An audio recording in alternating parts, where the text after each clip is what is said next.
Olá, voltamos para o segundo bloco do programa Direitos e Deveres, Cidadania em Ação. Hoje conosco o professor Bezerra e, professor, voltando àquele tema que o senhor pegou, nós percebemos que da importância da comunicação. Acontece que em algumas situações, situações como ruídos ou falhas de comunicação, podem gerar desentendimentos ou divergência de opiniões. Como que nós podemos evitar esse tipo de conflito e como podemos fazer para que isso não evolua para uma situação assim beligerante, por exemplo? Quando nós contemplamos o universo, nós vamos observar que ele é regido por duas leis: a ordem e o equilíbrio. A ordem e o equilíbrio geram a harmonia.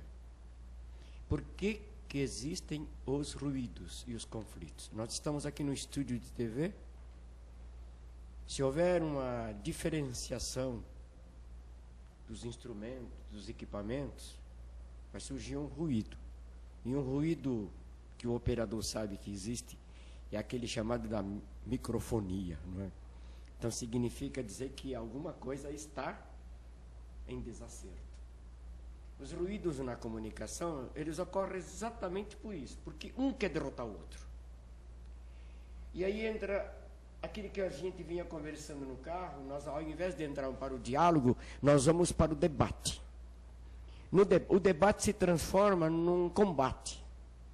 E esse combate, um sempre quer derrotar o outro. Então, o mais importante é que a gente procure compreender. Se compreender a falha do outro. Por exemplo, alguém me pede uma mensagem ou me pede alguma coisa e eu entendo que ela está com pressa. Aí eu digo para ela, em função da sua pressa, eu vou fazer isso. E a simples palavra pressa pode gerar um ruído, um conflito. Mas qual foi a intenção? Foi atender rápido. Não dizer que a pessoa está apressada. Então, o fundamental é que a gente procure entender o outro. E quando a gente quer eliminar o ruído, um dos dois tem que pedir desculpa, tem que pedir perdão. E só pede perdão e só pede desculpa quem for superior. O que for inferior, ele insiste em gerar o ruído ou gerar o conflito. Eu espero que entendam o que eu estou falando, mas ela não existe apenas na comunicação verbal.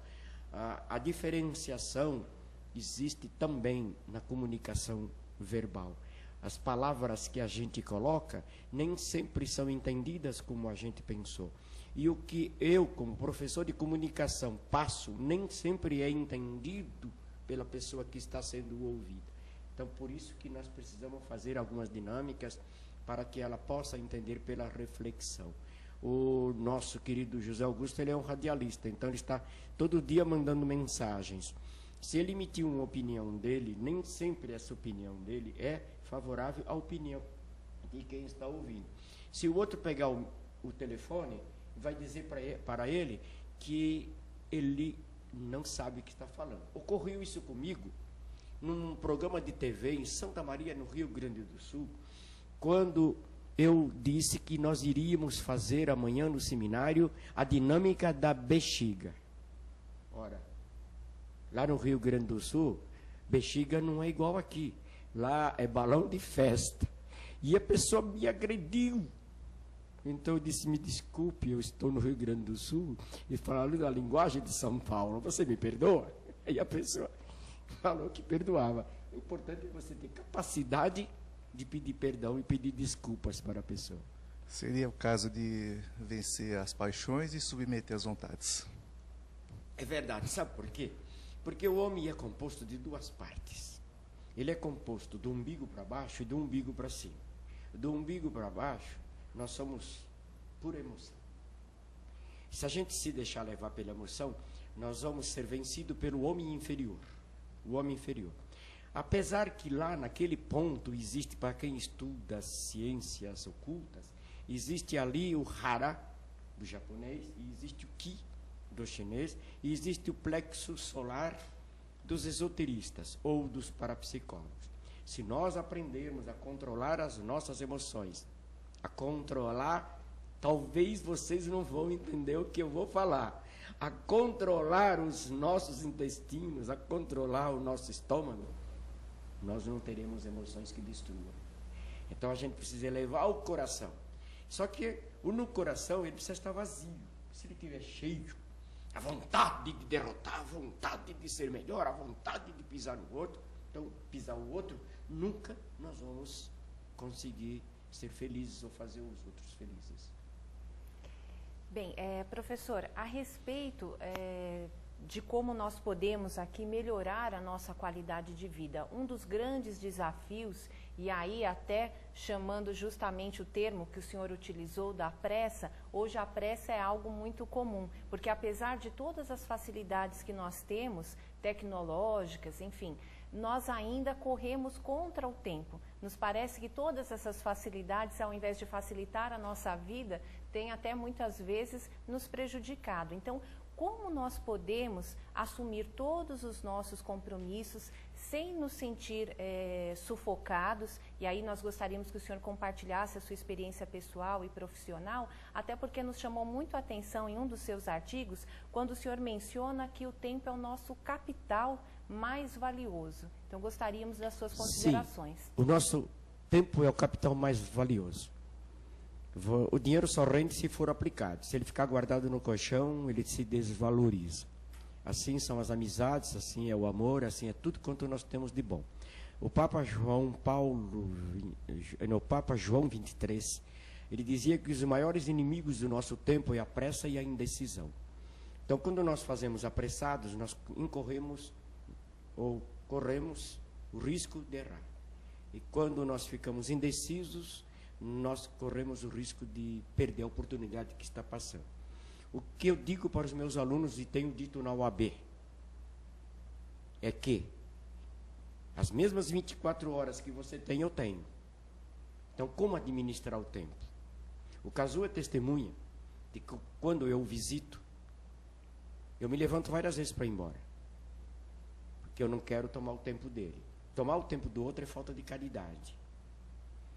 Nós precisamos administrar o nosso tempo. E eu fiz isso com uma das maiores personalidades do mundo. Eu tive a graça de ser recebido por Madre Teresa de Calcutá, na Índia. E ela veio se arrumando, descalça, estava colocando o seu hábito. E ela disse que estava apressada, que ela iria viajar. Então eu disse para ela: Madre, quanto tempo a senhora tem para nós? Aí ela disse: tenho 45 minutos. Então eu disse: Mother, sit down, please. Porque se ela tem 45 minutos para mim, vamos sentar e vamos conversar. E ela se sentou, mas só que ela disse que tinha 45 minutos. Eu estava com 6 pessoas e nós começamos a administrar esse tempo dos 45 minutos. E combinamos em português que aos 40 minutos a gente se levantaria e conduziria a Madre até a saída. Então, como administrar o tempo? Eu aprendi com os nipônicos, eu convivi com eles, estou aqui do lado de um, não digo se é verdadeiro japonês, né, mas estou com o Dr. Kazuo aqui, que o importante é acordar cedo. O japonês acorda antes do sol, aproveitar o tempo. E ele é testemunha, de vez em quando ele está 6h30, 7 horas no escritório dele, tomando café com os amigos. Então, é importante você administrar o seu tempo. Mas esse tempo, você precisa se dar tempo a você. Porque quando você não se dá tempo a você, você vai apressadamente exigindo muito dos outros. Porque você está deficiente do tempo que você precisa dar a você. Então, como é que a gente faz? Em parapsicologia, tudo que você colocar no cérebro, o cérebro registra. Então, como é que eu faço a minha agenda? Faço a minha agenda no dia anterior, examino a agenda do dia seguinte, de noite, jogo para o subconsciente e digo: poder infinito do supraconsciente, realize de forma adequada esta agenda. Não chego atrasado em nenhum lugar, terminamos as reuniões no mesmo momento e vamos realizando tudo de forma a satisfazer as pessoas que estão à nossa volta. Alguém fora das câmeras nos ouvindo. O Dr. Fábio está ali, o José Augusto e outras pessoas que vão ouvir e vão ver estas imagens e sabem que nós agimos assim. Professor, num dos seus artigos, o senhor diferencia meta e objetivo. O senhor também chega a falar alguma coisa sobre carta de intenções. Para que o nosso assinante tenha uma ideia do que seria essa teoria desenvolvida pelo senhor, em que a pessoa possa se utilizar de uma carta de intenções para ela poder realizar os seus objetivos pessoais para uma vida mais feliz. O que o senhor poderia nos dizer sobre isso? Dr. Cazu, o nosso cérebro ele é atemporal. Ele não sabe que horas são agora. Ele só sabe que ele tem um registro para executar determinadas tarefas. Tudo que você coloca lá, o cérebro realiza. Os neurotransmissores foram descobertos só em 1700 e pouco. Mas eles sempre existiram no cérebro humano. O maior cérebro vivo da humanidade, vivo, quer dizer, recente da humanidade, foi Einstein. Então um médico disse, eu quero raptar este cérebro, que eu quero descobrir qual é o segredo dele. Então Einstein pediu para ser cremado, porque eles sabiam que iam roubar a inteligência dele, mas ele foi cremado sem cérebro. O cérebro está lá na estante de um obscuro médico nos Estados Unidos, e ele simplesmente descobriu que a única diferença do cérebro de Einstein e do nosso é que ele pensava bastante.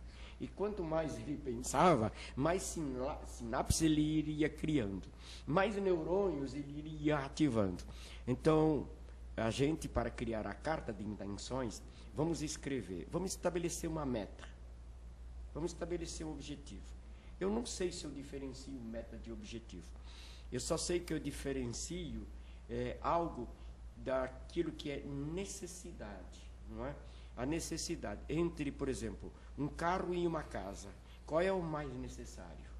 É uma casa. Porém, se eu sou vendedor, sou uma pessoa que preciso me utilizar do veículo, o carro é minha primeira necessidade. Então, eu tenho que colocar o carro como minha primeira necessidade para depois comprar a casa. Então, o que a gente coloca? Coloca num lado aquilo que a gente quer realizar e no outro as nossas necessidades. Quais são as nossas necessidades? Qualidade de vida. Para ter qualidade de vida, eu preciso ter uma boa alimentação. A boa alimentação não significa a mais gostosa, mas nem a mais saborosa. Significa a que tenha mais propriedades. Por exemplo, quem não come pão integral, ele vai ter problema de saúde. Quem não come arroz integral, ele vai ter problema de saúde. O que os industriais fazem? Eles tiram o melhor e vendem como farinha ou como aditivo. Vocês compram isso de cor preta. O verdadeiro arroz é o escuro, não é o branco. O branco não vale nada. O verdadeiro açúcar não é o branco. O branco, se o telespectador quiser saber, é farinha de osso. E é muita coisa que se coloca lá. Então, nós precisamos estabelecer. Eu quero uma casa, eu quero uma viagem, eu quero isso, eu quero aquilo. Escreva. Telespectador, uma casa se constrói com planta. E tudo quanto nós quisermos realizar na nossa vida tem que ser escrito. Não pode ser apenas pensado. E precisa ser lido e jogado para o infinito. Quando você joga para o infinito concorre a seu favor. Desde que você saiba o que está escolhendo. O infinito te devolve também o que não presta, se você estabeleceu ali o que não presta. Eu quero um jet ski. Mas eu não tenho carro, eu não tenho barco. O jet ski, de repente você vai ter o jet ski, mata uma criança, porque você não sabe dirigir. Então é importante você se colocar diante do universo, diante de Deus e dizer, Senhor, o que é mais necessário para mim? Do que verdadeiramente eu preciso? Espero que tenha entendido a diferença de necessidade e daquilo que eu quero realmente como meta, como objetivo.